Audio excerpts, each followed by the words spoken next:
Lehtseilari tässä Prominentilta, terve! Ja ollaan täällä Tampereen YT-messuilla ja esittelyssähän meillä on tämmönen Beta X annostelupumppu Dulco-level pintatutkallaan. Tässä meillä on tää pumppu, joka on päällä.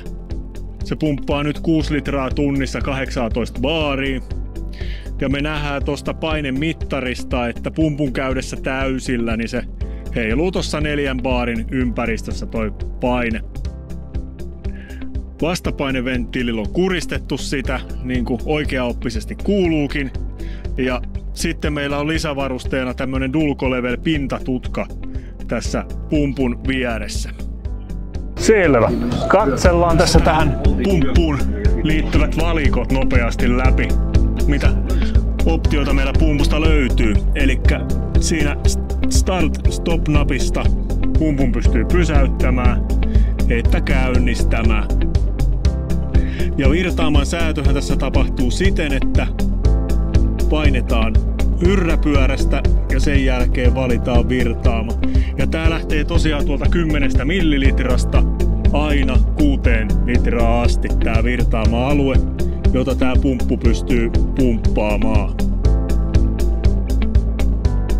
Ja taas päälle, eli nyt mennään niin sanotusti täysillä.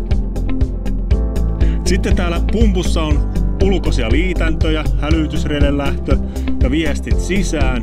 Eli täältä me voidaan valita käsiajo, joka on ollut nyt käytössä, tai sitten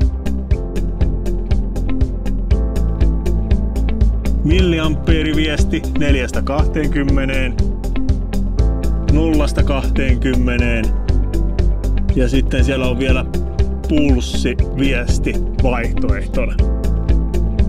Eli kaikki yleisesti käytössä olevat ohjausmoodit onnistuu tähän pumppuun. Sitten siellä on lisänä kalibrointi, eli pumpun säätö kertaalleen siinä vaiheessa, kun se otetaan käyttöön. Sitten siellä on huolto, eli kalvonvaihtovalikko. Ja sitten on vielä rele, eli hälytysredenlähtö, auki tai kiinni, kummin päin se haluaa, että se siinä on.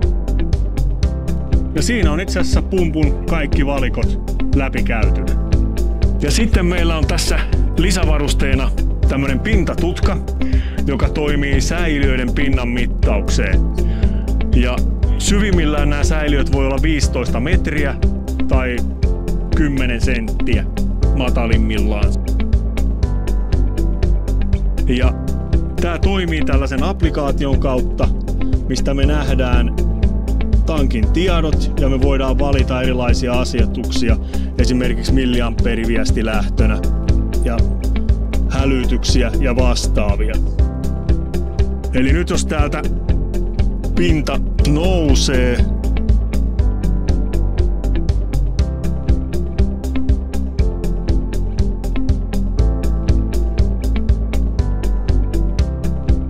niin saamme tämmöisen hälytyksen siitä tiedosta, että ollaan ylitäyttötilanteessa ja täällä palaa myös punainen valo.